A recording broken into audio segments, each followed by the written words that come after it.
gerak. Berdoa, mulai.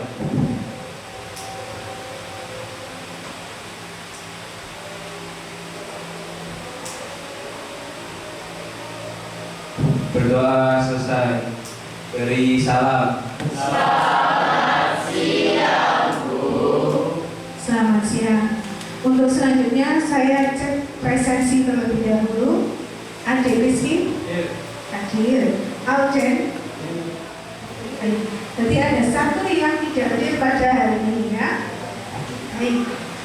Untuk selanjutnya, Bunda mau bertanya ya ke anak-anak 10, 6 yang hebat, super hebat ini ya. Pernahkah kalian itu mendengar suatu cerita yang diturunkan dari orang tua, dari kakek atau nenek kalian? Pernah? Saya. Ya, Fauzi, silakan. Cerita apa yang kamu dengar dari orang tua? Silakan. Assalamualaikum warahmatullahi wabarakatuh. Jadi cerita yang pernah saya dengar adalah Masjid Iban, yaitu di daerah Daleman, Kabupaten Mojokerto. Jadi awal mulanya masyarakat di sana menemukan sebuah bangunan masjid, sehingga masyarakat di sekitar sana itu heboh karena bangunan tersebut awal mulanya tidak ada, sehingga masyarakat memberi namanya Masjid Iban, yang artinya muncul secara ajaib. Dan Masjid Iban saat ini masih kokoh sebab sudah direnovasi, Pak. Baik, terima kasih. Berarti Masjid Iban itu sampai sekarang masih digunakan ya? Iya, Bu. Masih dipercayai hingga sekarang. Baik, cerita yang turun-temurun itu tadi bisa jadi ada zaman dahulu. Mari Bunda ajak kalian untuk menonton video yang ada di depan berjudul Hikayat Hang Tua. Pernah dengar Hang Tua? Ada yang belum, ada yang sudah, banyak yang belum. Baik, semuanya menghadap ke depan. Disiapkan fokusnya, kita lihat bersama-sama. Kita memirsa sama-sama.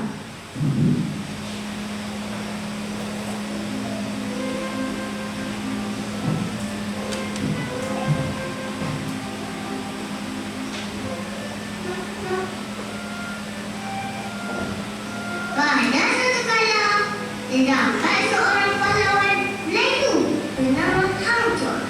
Beliau selalu ditemani oleh 4 orang sahabatnya, iaitu Hang Jebat, Hang Kasturi, Hang Lekir, dan Hang Lenciu. Mereka semua tinggal di hutan belakang. Pada suatu hari, mereka berlima berjalan-jalan di bukit.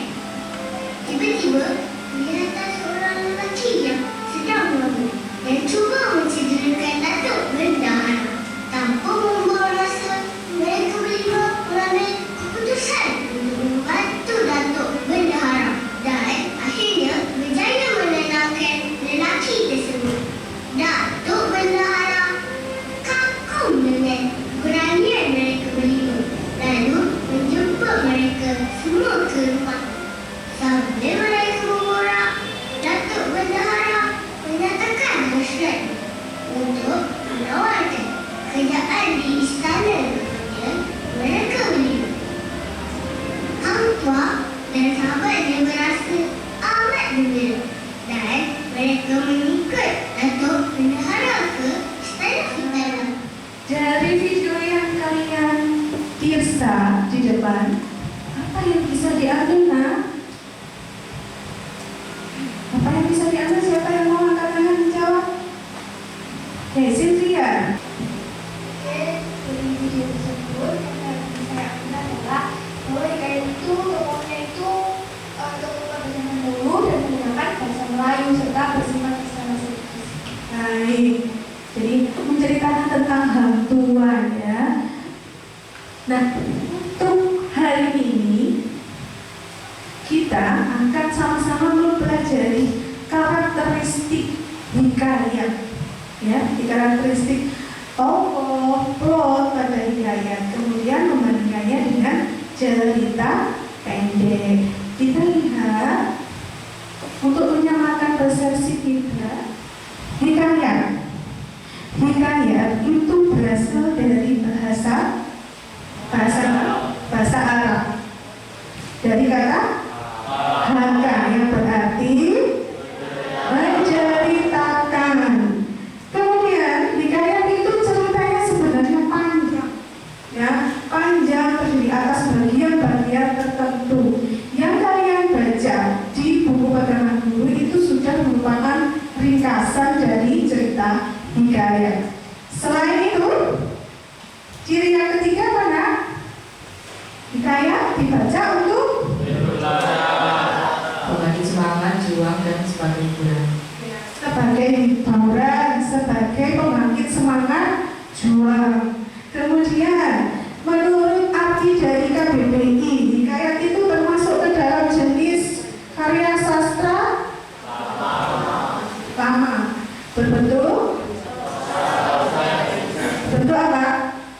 Prosa yang berisi sejarah maupun Nah, hang tua itu bisa digolongkan menjadi cerita sejarah. Hang tua itu dari Malaka. Kalian tahu Malaka itu di mana? Malaysia. Dia pergi ke tanah Jawa untuk belajar. Nah, di dalam menuntut ilmu tadi dia tidak mudah, menemukan kesulitan-kesulitan. Maka dari itu diabadikan namanya di Surabaya menjadi nama dari suatu universitas. Itu harapannya supaya anak-anak yang belajar di situ sama semangatnya dengan hang tua. Baik, nah sekarang Bunda minta untuk kegiatan selanjutnya, yaitu kegiatan inti. Sudah mulai dapat di kelompok kan kemarin? Sudah. Silakan berkumpul jadi satu dengan kelompoknya.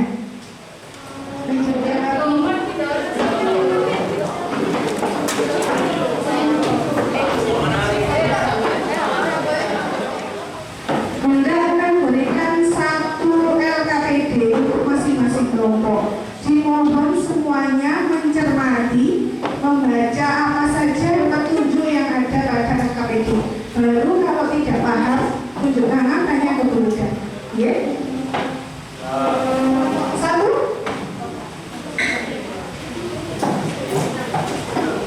Nomor dua. Nomor tiga. Ya, pernah maju.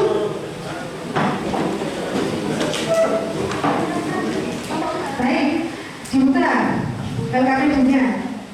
Nah, itu ada satu lembar folio berbaris, itu digunakan untuk mengerjakan tabel 1, tabel 2.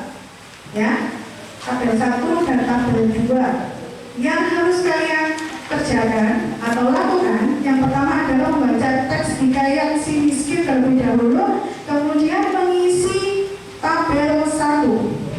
Setelah selesai, barulah membandingkan antara cerita pendek. Bunda berikan waktu sekitar 15 menit. Ayo, silakan didiskusikan bersama-sama kelompoknya. Ya, saya. Ya, nggak apa-apa. Tidak apa-apa, kalau mau minum silakan.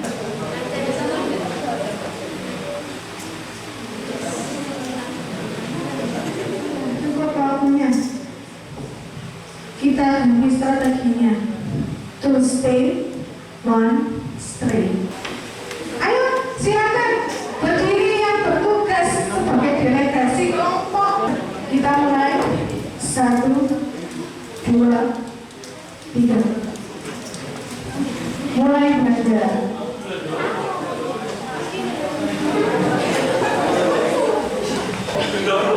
Pak Isanya apa? Tentang ciri-ciri cerita hikayat. Tanya tentang ciri-ciri hikayat. Kamu jawabnya seperti apa? Jadi ciri-ciri cerita hikayat itu bersifat istana servis dan menggunakan bahasa Melayu.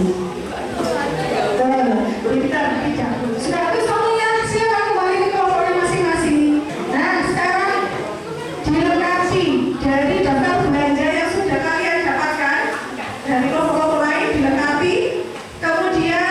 diberikan dengan teks cerpennya, diberikan centang-centang ya di tabel 2 yang dilihat.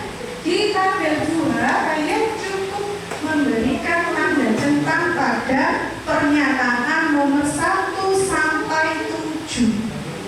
Setelah itu dibuat magnetik perbedaan antara hikayat dan cerpen. Waktunya 10 menit.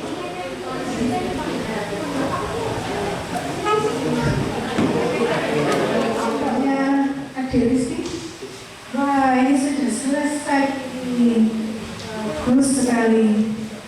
Kelompok 3, silakan dipresentasikan terlebih dahulu. Assalamualaikum warahmatullahi wabarakatuh. Perkenalkan, kami dari kelompok 3 yang akan menjawab dari tabel 2, yaitu perbedaan hikayat dan cerpen. Perbedaan hikayat dan cerpen. Yang pertama-tama perbedaan hikayat, yaitu 1. Menceritakan kesaktian, keanehan atau mukjizat tokohnya. 2. Terdiri atas beberapa tokoh yang saling berkaitan. 3. Punya amanat atau pesan yang bisa diambil pembacanya. 5. Tokoh yang diceritakan merupakan tokoh-tokoh yang hidup pada masa kerajaan atau istana sentris. Yang kelima yaitu menggunakan karya sastra lama. Yang kedua yaitu cerpen. Cerpen 1. Ceritanya bebas tergantung tema yang diusung, misal persahabatan. 2. Biasanya hanya terdiri atas satu tokoh yang paling dominan. 3. Cerpen tidak harus selalu memuat amanat. 4. Cerpen cerita yang dibuat berbentuk pendek atau singkat. 5. Cerpen biasanya menggunakan karya sastra modern. Yang keenam, cerpen memiliki cerita plot twist atau menggantung. Sekian dari presentasi perbedaan hikayat dan cerpen dari kelompok saya. Kurang lebihnya mohon maaf. Ada yang perlu ditanyakan? Apa yang dimaksud dengan plot twist? Saya akan menjawab pertanyaan dari teman saya, yaitu apa yang dimaksud plot twist. Plot twist adalah pelintiran alur atau pemutarbalikan alur dalam cerpen, film, drama, sinetron, novel atau bentuk cerita lainnya. Sudah, silakan dulu kembali.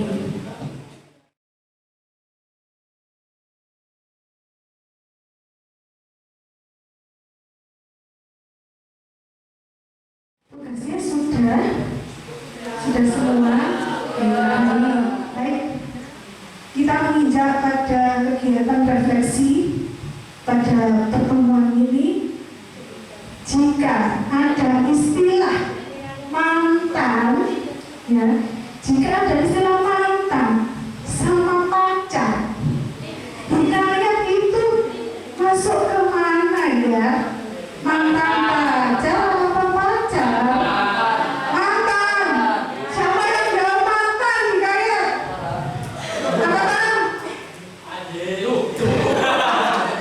Tak boleh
Ya. Berdoa mulai.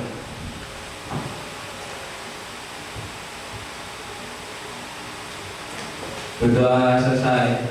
Beri salam.